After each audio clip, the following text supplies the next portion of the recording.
He gave me divorce papers as a Christmas gift and bet his friends I'd cry. I was dressed up, dinner was warm, lights were glowing, and while I was thinking about giving him a watch, he gave me an envelope and said, "Merry Christmas."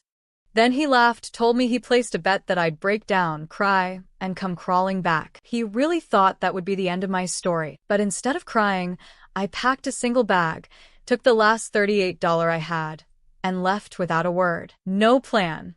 No home. Just pain and a strange kind of fire inside me. 5 years later, I own 10 restaurants. And that man? He's broke, bitter, and standing outside one of them. Hi. My name is Ava. And I'm not the same woman I used to be. I left behind a life that tried to break me.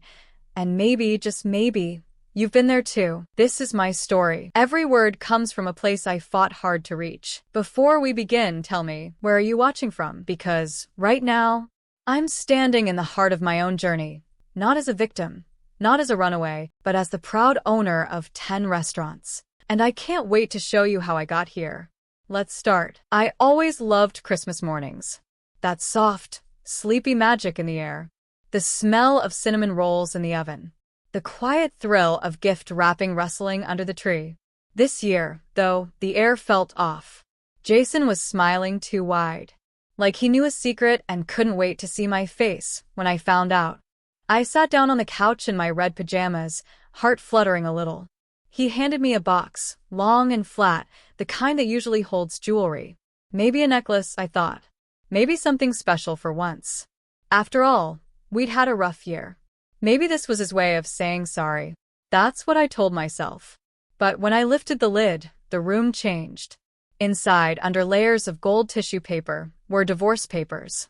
Neatly printed. Already signed. Topped with a glittery red bow. "Merry Christmas," Jason said with a chuckle. "You'll be crawling back by New Year's." I didn't understand at first. I stared at the papers like they might change if I looked long enough. Maybe it was a prank. A cruel joke. But Jason was already standing, laughing, not just at me, but toward the hallway. I looked over his shoulder. 2 of his friends were peeking in, holding back laughter, one of them filming on his phone. That's when I realized this wasn't just a divorce. It was a bet. He bet them I'd cry. On Christmas morning. But I didn't. Something cold and strange took over. My hands stopped shaking. My throat didn't close. I looked at Jason, really looked, and I saw him differently. Not as my husband, but as a man who saw my heartbreak as entertainment. So I stood up. I didn't scream. I didn't cry. I didn't give him a single tear. I walked to our bedroom, grabbed a small black bag, and packed it with just the basics. 1 sweater, 1 toothbrush, 1 pair of shoes, and my photo album. Jason shouted after me, "Where do you think you're going? Who's going to take care of you?" But I didn't answer. I walked out of that house with $38, a phone charger, and a numbness I couldn't name. Snow was falling lightly. Cars were quiet on the street. Everything looked normal, but nothing felt normal anymore. I kept walking. I didn't know where I was going. I just knew I had to keep moving before the tears came. Because once they did, I didn't know if they'd stop. At the bus station, I bought a one-way ticket to the farthest place I could afford. The man behind the counter looked surprised. "You sure?" he asked. I just nodded. I was sure of one thing. I had to disappear before I disappeared inside myself. On the bus, I stared out the window and promised myself one thing. I wouldn't go back. No matter how hard it got. But I had no plan. No job. No home. Just me, a bag, and the last pieces of a broken marriage wrapped in shiny paper. I didn't know it then, but walking out that door wasn't the end. It was the very beginning. Because something strange happens when you lose everything. You either fall apart, or you start to build. And I was about to find out just how far rock bottom could go. The bus ride felt like forever. My body sat there, staring at trees and towns flashing by, but my mind was somewhere else, still stuck on that red ribbon and the laughter behind the camera. I didn't cry. Not once. But that didn't mean I wasn't breaking. It just meant I had to hold the pieces tighter. By the time I got off the bus, the sky was gray and low. I had landed in a small town I'd never heard of. The kind of place with old signs, corner diners, and only one traffic light. My shoes crunched on the frozen sidewalk. No one knew my name here, and for the first time in years, that felt like safety. I found a cheap diner called Maggie's Grill, its windows fogged with steam and the smell of onions and coffee drifting out the door. I walked in with my heart pounding. Not from fear, but because I had exactly $14 left and nowhere else to go. The woman behind the counter was wiping down a menu. She had tired eyes but kind hands. "You look cold," she said. I nodded. "Any work?" I asked.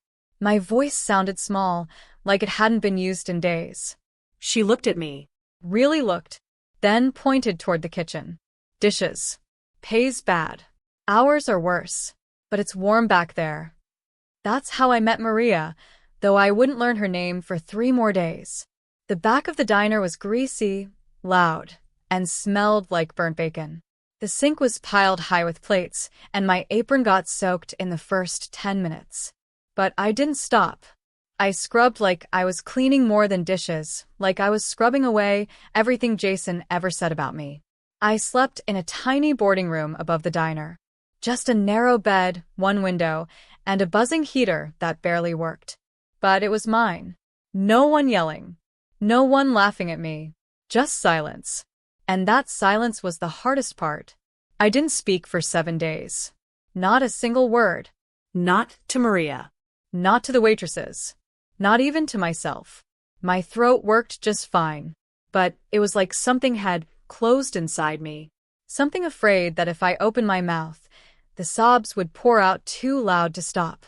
Every night, I'd take off my apron, sit on the edge of the bed, and stare at my hands. They were red and raw from soap and heat, but they were still moving, still working. I was still here. Some nights, I cried into my pillow. Quietly, like a secret. But I never missed a shift. Not once. By the second week, people in the diner started to notice me. Not in a friendly way, just in that curious, whispery way small towns do. "She doesn't talk. She works like a machine. Where do you think she came from?" I didn't answer. I didn't even look up. Because I wasn't ready to be seen yet.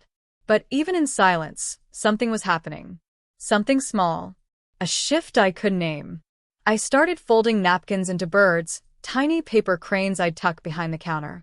I don't know why. Maybe to remind myself that my hands could still create beauty. That I hadn't lost everything. Maria found one and didn't say anything. Just left a fresh coffee by the sink the next morning. No charge. It wasn't much. But it was the first kindness I'd felt in a long, long time. And without knowing it, that quiet moment started to build a bridge. But I had no idea who was waiting for me on the other side. Because someone was about to walk into my life who'd change everything, one smile, one joke, one plate of fries at a time. I don't know when the silence started to feel less heavy. Maybe it was that free cup of coffee. Or the day I found a clean towel folded on the kitchen stool with a tiny napkin crane resting on top. Maria didn't say anything about it. She just nodded once when our eyes met. And that small nod said more than 1,000 words ever could. The thing about quiet is, it gives you room to notice everything. How people move, how they talk, where they hurt. It's like silence sharpens your vision. I saw Maria's limp when she thought no one was watching. I saw the cook, Luis, kiss a tiny photo of his daughter before every shift. I saw the new girl, a teenage waitress with chipped nail polish and a ponytail too tight, fake a smile every time she served coffee. Her name was Tara, and she was the first person to make me laugh again. It started small. One morning, I walked into the kitchen and found a note taped to my apron. Dish Queen of the West. Long may she scrub. Underneath, she'd drawn a cartoon of me riding a soap bubble like a cowboy. I didn't laugh out loud, not at first. But something cracked open. And later that day, when she bumped into me carrying 2 plates and whispered, "If I drop these, pretend it was on purpose," I actually giggled. She grinned. Oh my God. Was that a laugh? Someone write this down. Tara was chaos in a ponytail. She sang off-key while mopping. She wore glitter eyeliner with her apron. She told me jokes while I scrubbed pans and made it her mission to get me to speak. You talk in your sleep, she said once, handing me a spoon. You said something about soup. And betrayal. It was dramatic. I rolled my eyes, but I was smiling now. Smiling more than I had in months. One night, after closing, Maria pulled me aside. You're wasted on dishes, she said. Ever waitress before? I shook my head. She crossed her arms. You learn fast. Start tomorrow. I didn't know if I was ready. Talking to customers? Carrying trays? Showing my face. But Maria didn't ask again. She just handed me a notepad and walked away. The next morning, Tara tied my apron and whispered, if you drop anything, just cry. Tips go up when they feel sorry for you. She winked. I rolled my eyes. Again. But I was grateful. And so, I became a waitress. At first, I was awkward. I spilled coffee. Forgot table numbers. But the regulars were kind. A man named Henry tipped me $5 every time I remembered his 2 sugars, no cream. A tired mom told me I had gentle eyes.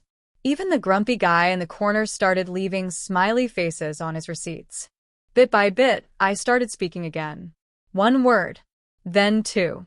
Then full sentences.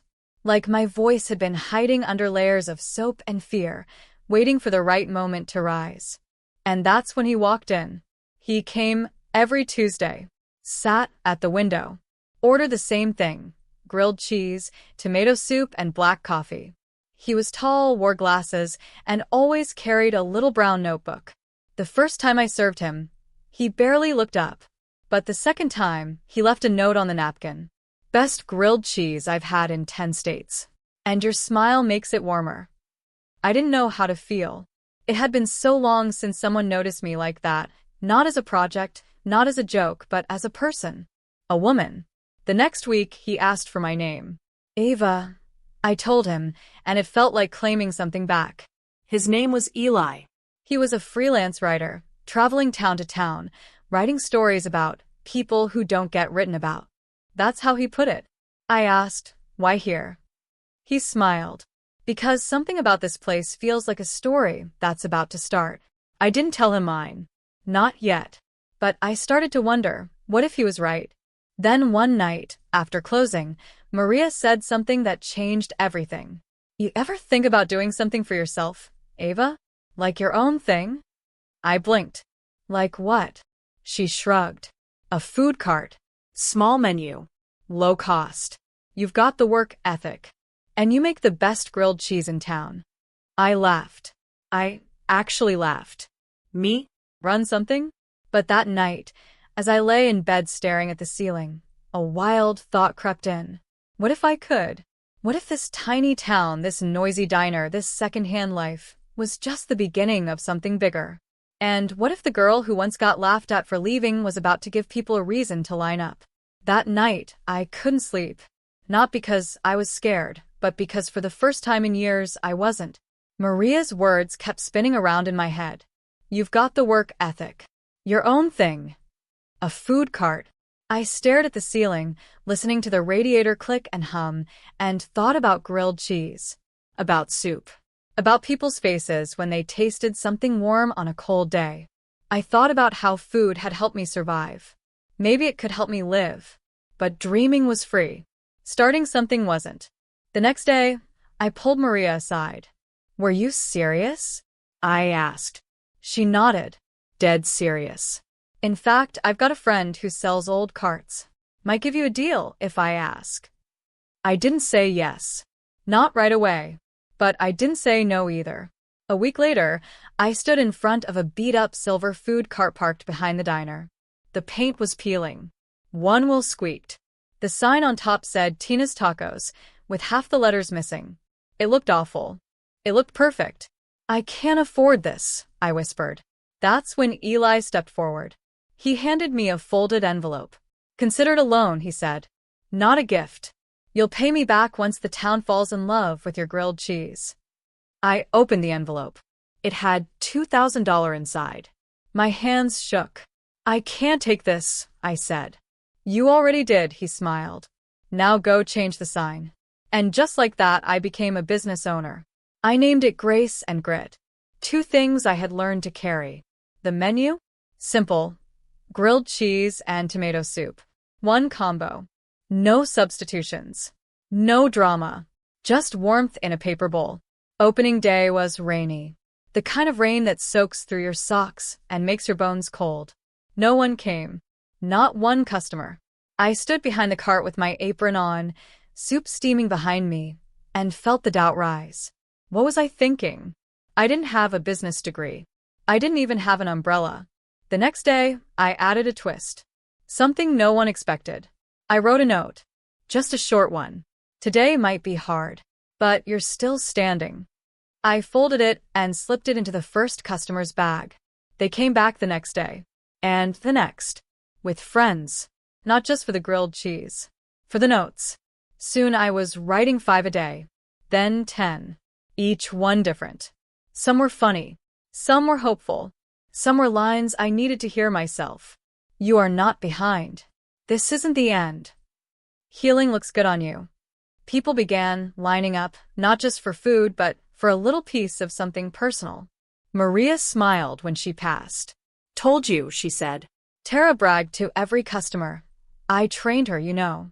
Even Henry, the 2 sugars no cream guy, started volunteering to hold umbrellas for people waiting in the rain. And then something wild happened. A local blogger wrote about the cart, called it the soul healing sandwich spot. Within weeks, the line wrapped around the corner. Eli would sit nearby, sipping coffee, watching me work. One day he said, "You're not just feeding people, Ava. You're reminding them they matter." I tried to brush it off, but deep down I believed it. And maybe that's what scared me, because for the first time I mattered too. I wasn't the broken girl in the red pajamas anymore. I was Ava, business owner, note writer, grilled cheese queen. But even success has shadows. One night, I came back from a long shift to find someone had smashed a bottle near the cart and scratched a message into the metal. Not from here. Stay that way. My hands trembled as I cleaned it up. I didn't cry. But that night, I almost didn't write any notes. Until I remembered the first one I ever wrote. Today might be hard, but you're still standing. So I wrote a new one. No one can take what you've already claimed. And I slipped it into a customer's bag the next morning. Because I'd already claimed my spot. My purpose. My name.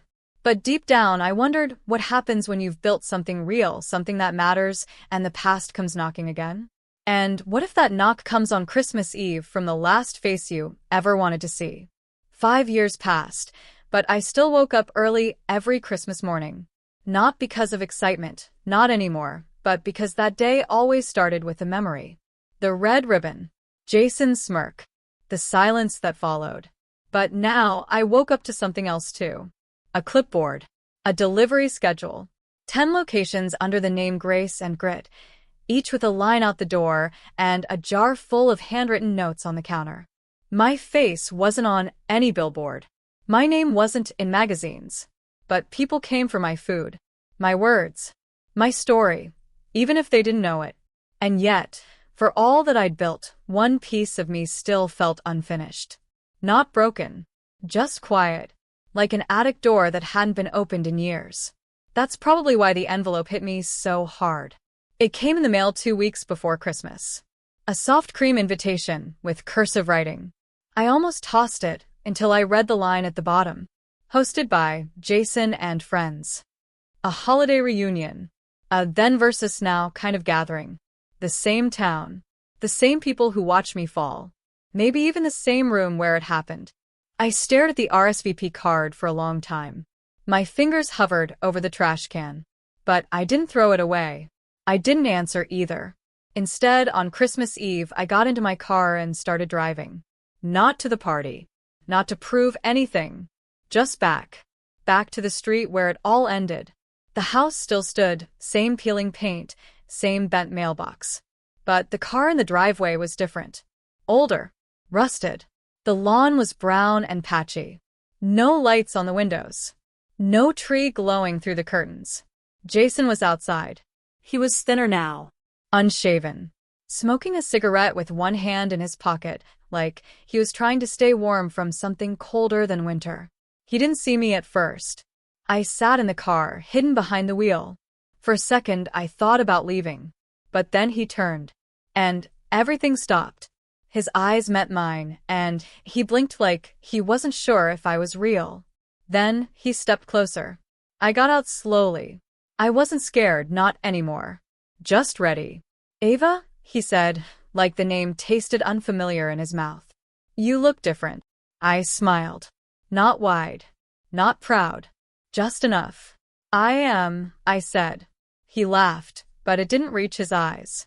So, what, you came to gloat? I shook my head. I didn't even come to talk.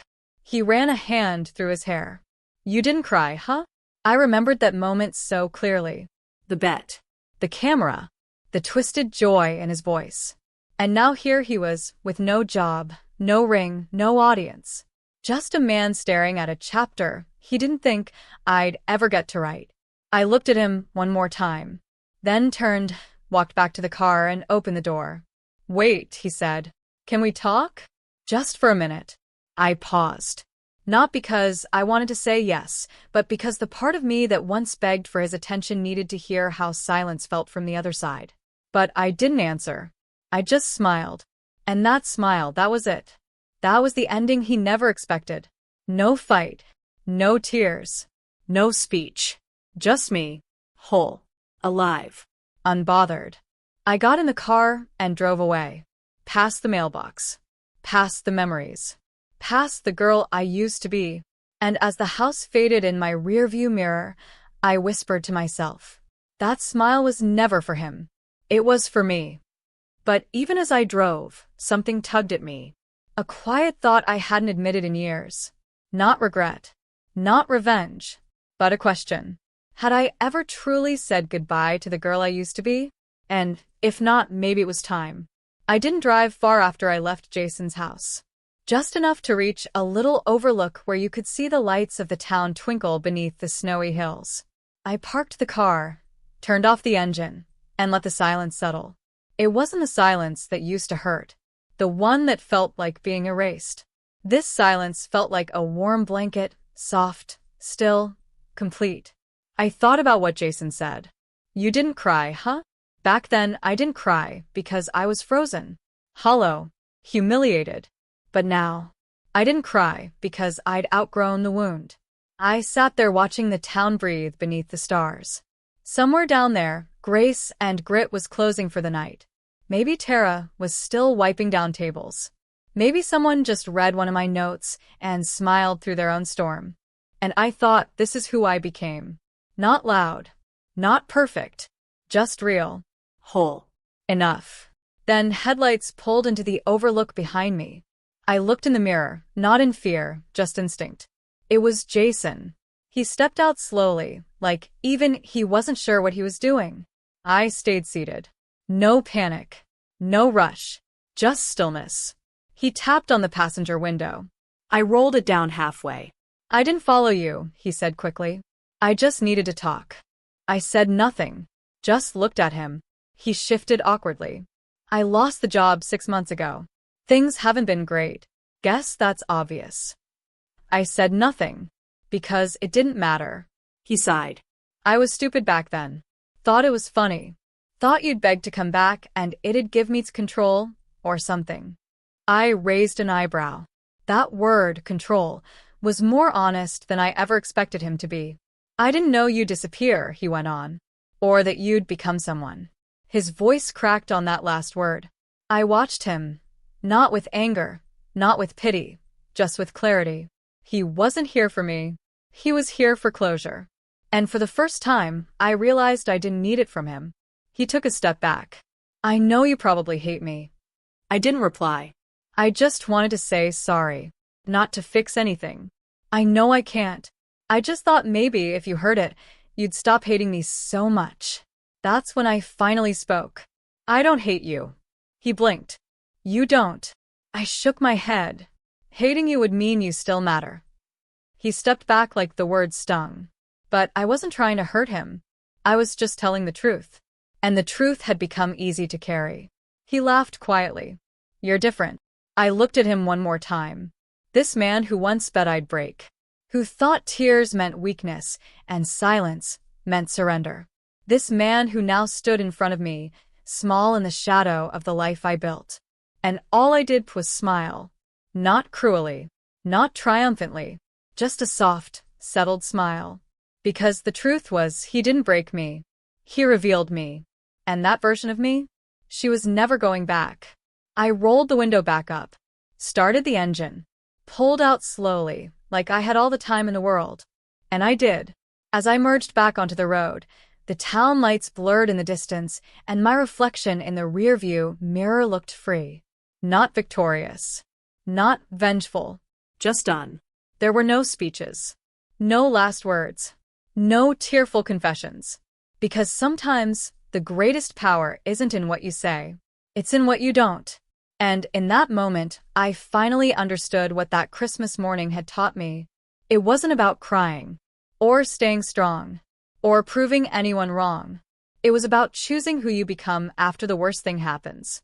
And choosing it over and over again, even when no one's watching. I didn't drive home feeling lighter. I didn't float on joy or revenge. I just felt steady, like something had clicked into place. And in that stillness, I whispered, to no one in particular, thank you for the bet. Because that moment, cruel as it was, forced me to walk through fire. And fire didn't destroy me. It refined me. It's funny how the biggest chapters in our lives don't always end with fireworks. Sometimes, they end with a quiet drive home, a deep breath, a letter never sent. A week after Christmas, I sat alone in my office at the original Grace and Grit location, the tiny diner-turned-franchise that started with one leaking food cart and a grilled cheese sandwich. The snow outside fell slow and lazy, and the windows fogged with warmth. On the desk in front of me was a piece of thick, ivory paper. I had no plans to share it. It wasn't for the public. It wasn't for a customer. It was for one person only. Me. Or rather, the girl I used to be. I began writing slowly, my pen moving with a steadiness I didn't have 5 years ago. Dear Ava. Thank you for not crying that day. Not because crying would have made you weak, but because not crying made space for something else. Something stronger. Thank you for walking out the door. With $38 in your pocket and no idea what came next, you still walked. You didn't wait to be saved. Thank you for washing dishes when your pride screamed not to. For folding napkins when no one noticed. For showing up even when you didn't want to be seen. Thank you for laughing again, even when it hurt. Thank you for writing the first note. For believing one kind sentence could be a beginning. Thank you for building something from nothing. For becoming someone the world didn't see coming. And most of all, thank you for surviving long enough to become me. Love. Ava. I folded the letter and tucked it in the drawer beneath the counter, a drawer that held every napkin note I'd ever written, every original recipe, and now this. Just then, the bell above the front door jingled. I looked up to see a girl. 16, maybe 17. Hollow eyes. Hoodie too thin for the snow outside. She stepped inside, clutching a piece of paper. Someone told me you were hiring, she asked. I smiled and stood. We always are.